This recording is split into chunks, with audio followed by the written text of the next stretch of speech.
way, Phantom!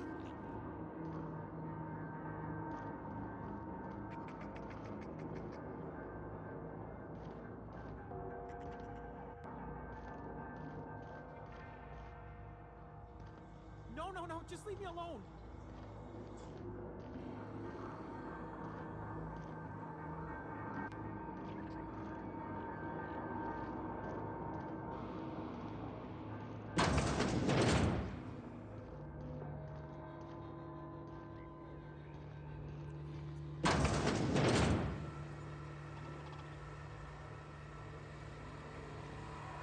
Mind the steam.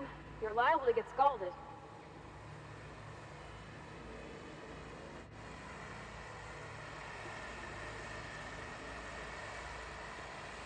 Got it? Inside voices.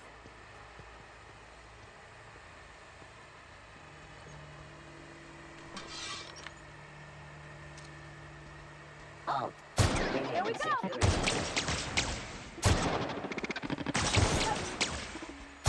Everyone all right?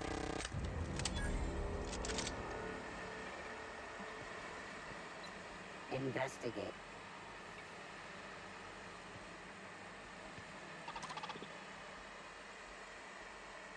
All together!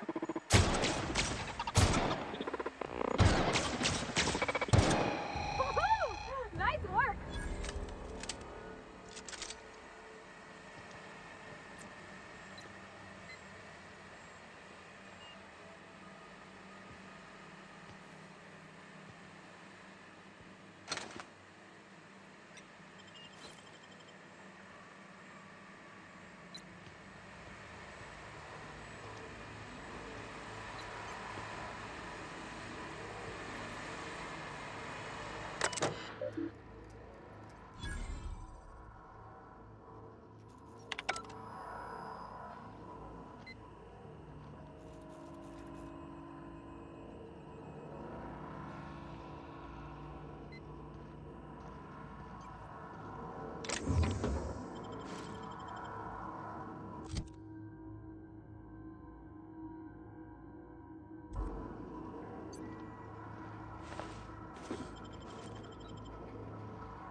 3 switches. That'll be easy enough.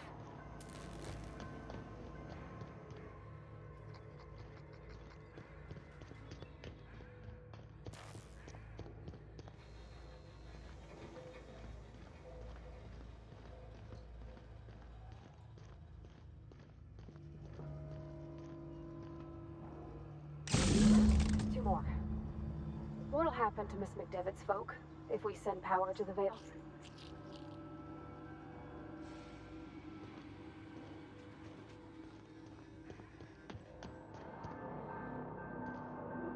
Get away!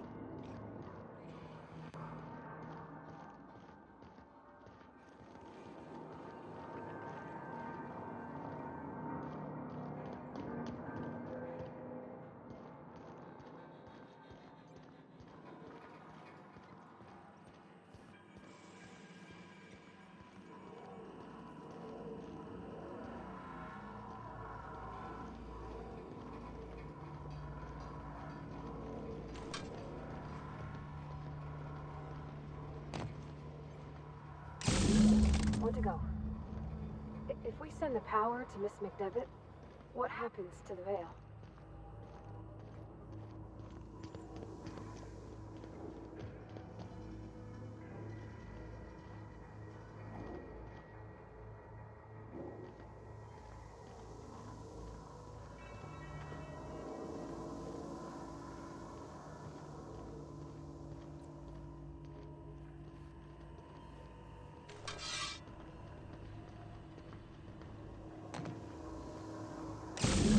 The last.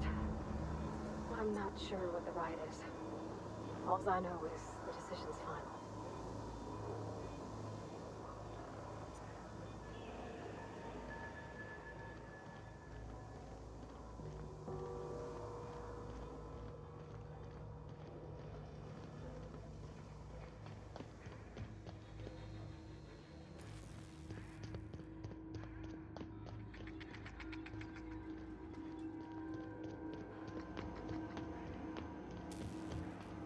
Once we do this, there's no going back.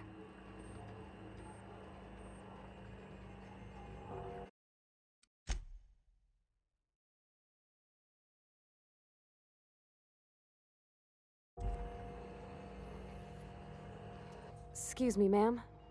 Look, I know you want your power regulator and all, but I just gotta ask you. Do you understand what you're about to do?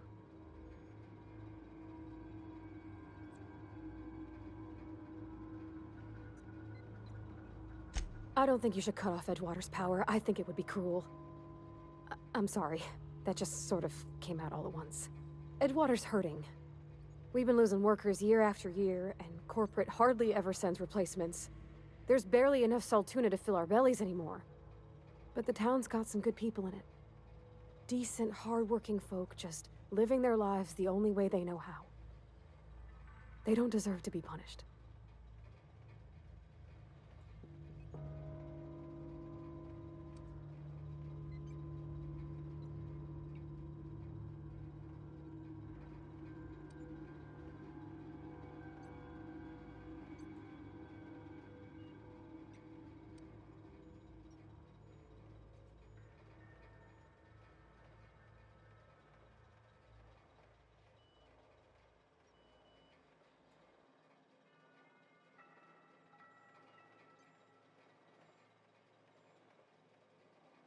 That sure sounds like Mr. Thompson. If he was standing here, I imagine he'd remind us of how we're all one big, happy Spacer's Choice family. In Mr. Thompson's eyes, those deserters are still part of the Spacer's Choice family. The family must work together in order to survive. I hate to say it, but I think Mr. Thompson's got a point. Unless those deserters come back, Edgewater's as good as dead. Cutting off their power might be the only way. Miss McDevitt's built something beautiful. Somehow, she's talked the ground into giving life again. It's plain to see she's made the Vale a better place. Fed the hungry, tended the sick. Gave a home to those that had none. But Miss McDevitt delights in Edgewater's suffering. She wants to hurt the town. Do you really want to be party to that kind of hatred? Sorry, I didn't mean to babble on like that. I felt like I had to say something.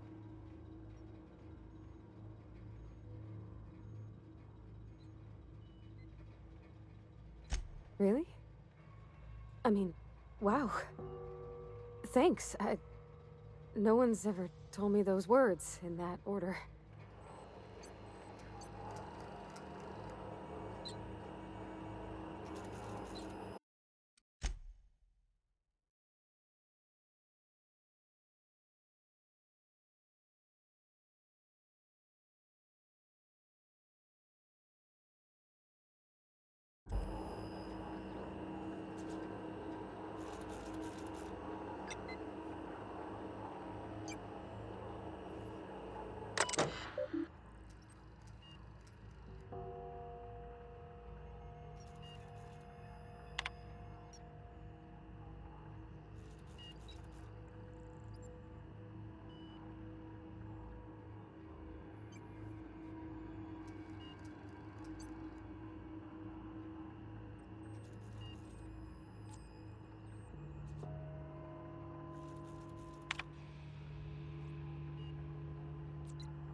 You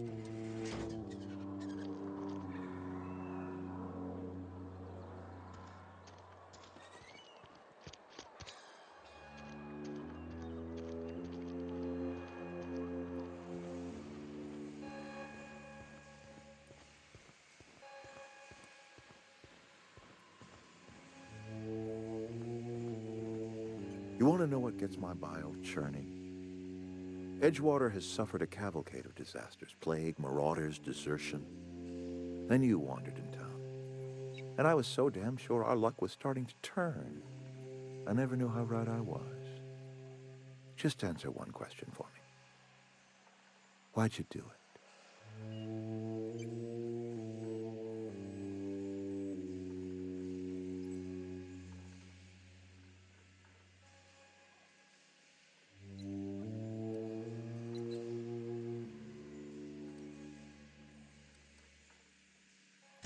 That power regulator is company property.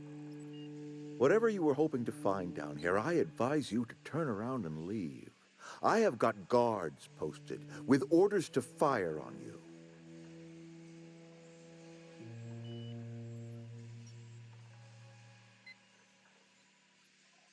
All right, easy now. Let's not do anything we'll regret. I'll order my guards to stand down. Take what you came for, and then leave us be. Stand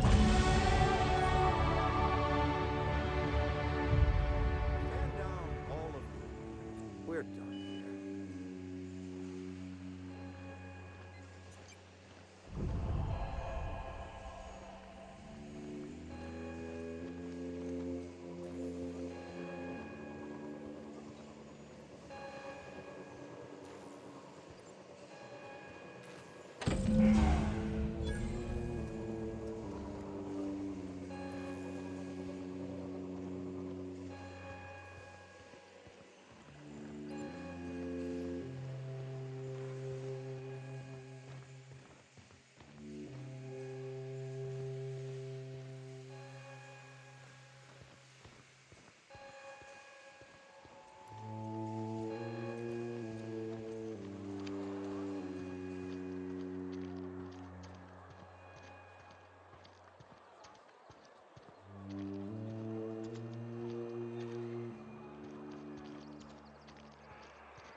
Is this your ship?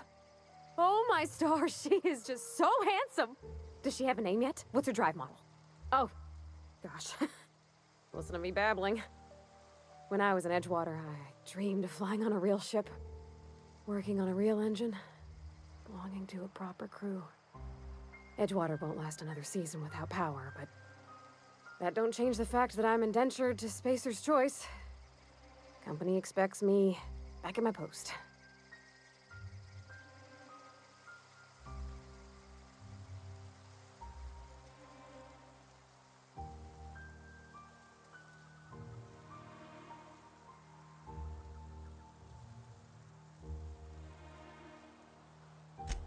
I have imagined it, but until you came along, I never thought I had the choice. I want to ask you something, and you can say no. But can I come with you? I could tend to your engine. I know my G-valves from my catalyzers, and I can keep your ship singing. And if you ever need a pair of eyes watching your back, I can do that too.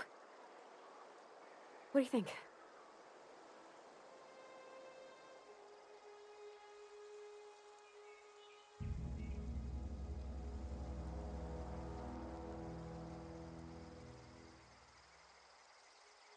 Yes! I mean, thanks. You won't regret this, ma'am. Captain. I can call you Captain now. Ha! I got a captain. I can't stop thinking on Edgewater, Captain. I'm glad the deserters are gonna be alright now they got power, but what about the town? All those people.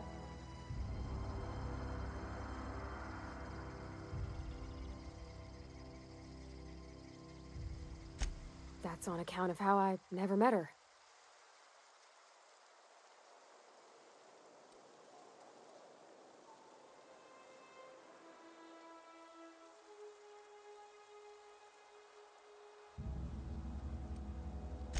I don't rightly know. She was in another division of the Spacer's Choice family. She worked in the Vale a few months, sorting the cannery computers. Her contract said any kids she had, expected or not, belonged to her office from the time of conception. So when I was born, I got sent here.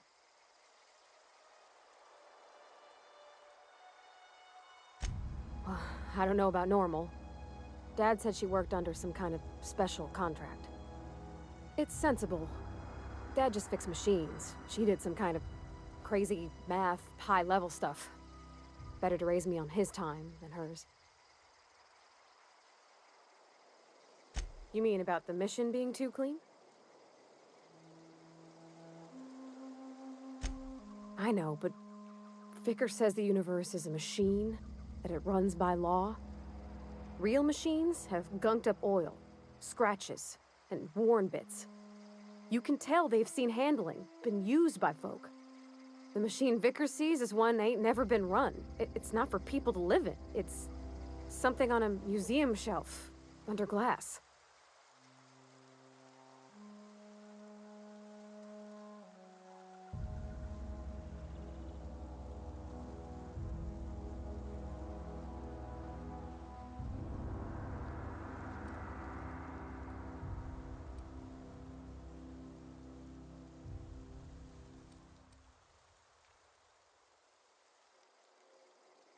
Fixing the universe is a job for somebody way better than the likes of me.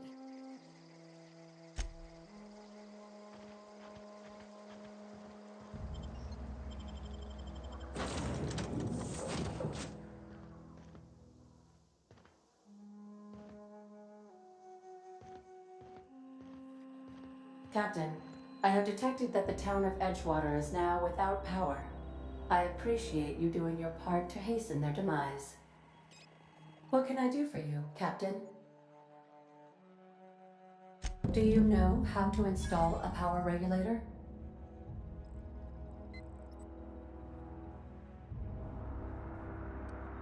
Step 1. Pick up your power regulator. Step 2. Approach the terminal located in our engine room. Step 3. Insert power regulator. Step 4. Celebrate. Our engine room is located behind you. Across the cargo bay, up the ladders.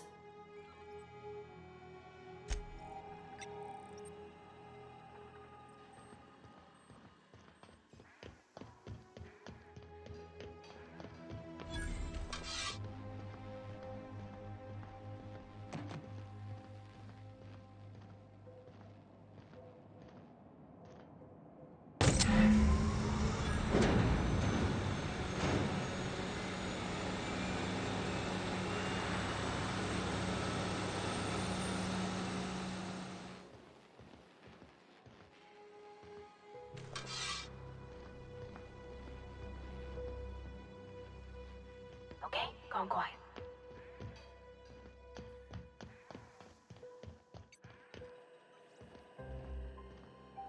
What can I do for you, Captain?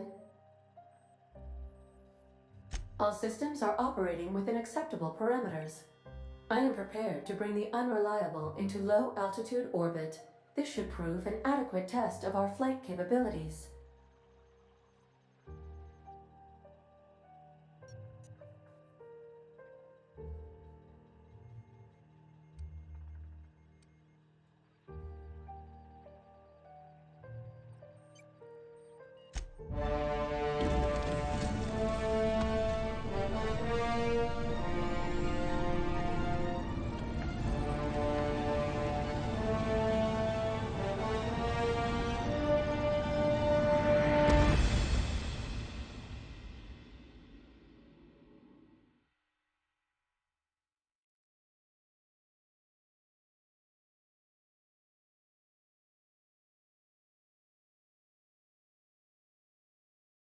We have received a communication request from Dr. Phineas Wells.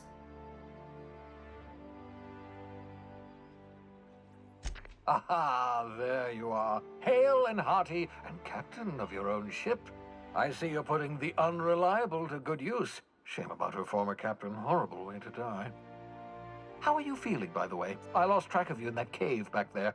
Experiencing any, unnatural drippage? Perfectly normal side effect of thawing, I assure you.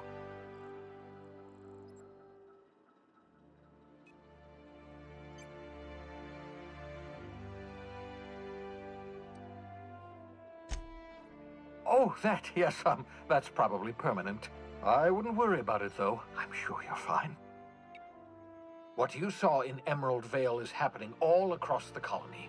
Food shortages, lack of supplies, and basic necessities. We're dying. The chairman, the minister, and all their lackeys on the board are to blame. The Hope has some of the brightest minds Earth ever sent us. If we can revive the Hope's colonists, they can help us undo the board's mistakes. They can help us set things right. You need to get to Stellar Bay on Monarch. I have contacts there. They'll help me, help us, find the chemicals to revive your fellow colonists. Gladys Culkelly, lovely woman, runs a cozy little black marketing outfit on the Groundbreaker. She can get you a nav key to land on Stellar Bay.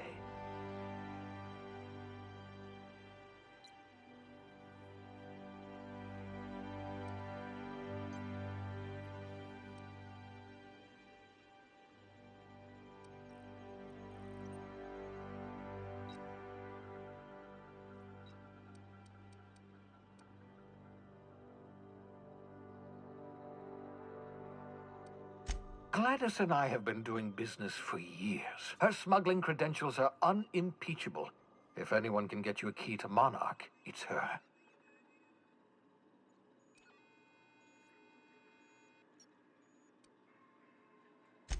Strictly speaking, Monarch is a moon, terraformed badly, and almost completely lawless. You'll love it. Captains don't fly their own ships, you see. Your navigation terminal handles the, navigation. Think of a nav key as a set of flight instructions. The board's been confiscating nav keys for Stellar Bay, so we must rely on unconventional means of acquisition. Hence, Miss Gladys Culkelly.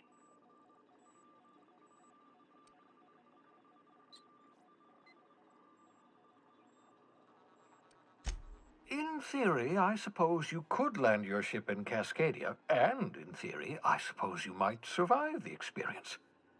Cascadia is utterly seething with dangerous, highly aggressive creatures, more than capable of tearing you limb from limb. You'd have to be a lunatic to land in Cascadia, and I'm reasonably certain I tested your brain for incipient signs of insanity. Trust me, talk to Gladys Culkelly.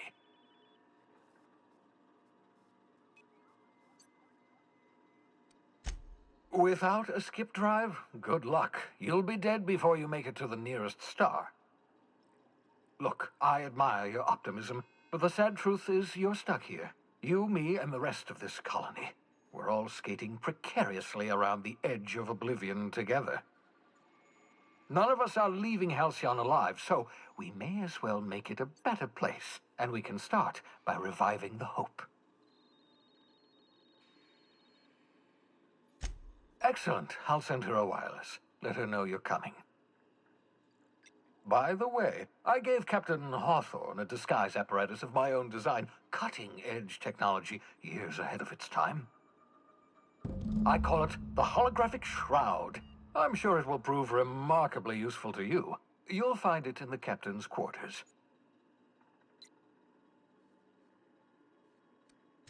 Marvelous device. I'm quite proud of myself.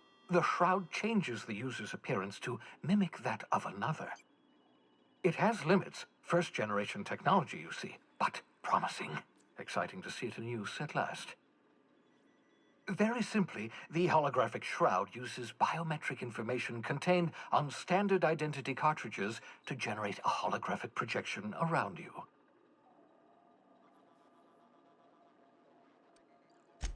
Only stands up to a casual scrutiny. Use it too long, bound to flicker, blur, something like that.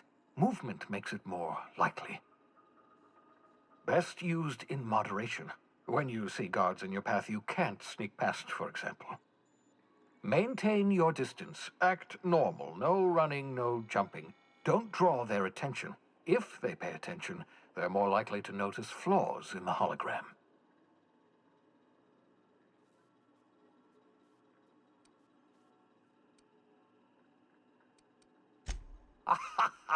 A change of clothes. What is this? Some old spy serial? What inattentive and brainless guard would be fooled by such a shabby disguise? The holographic shroud masks not only your clothes, but your face and fingerprints. It modulates your voice and sweetens your breath.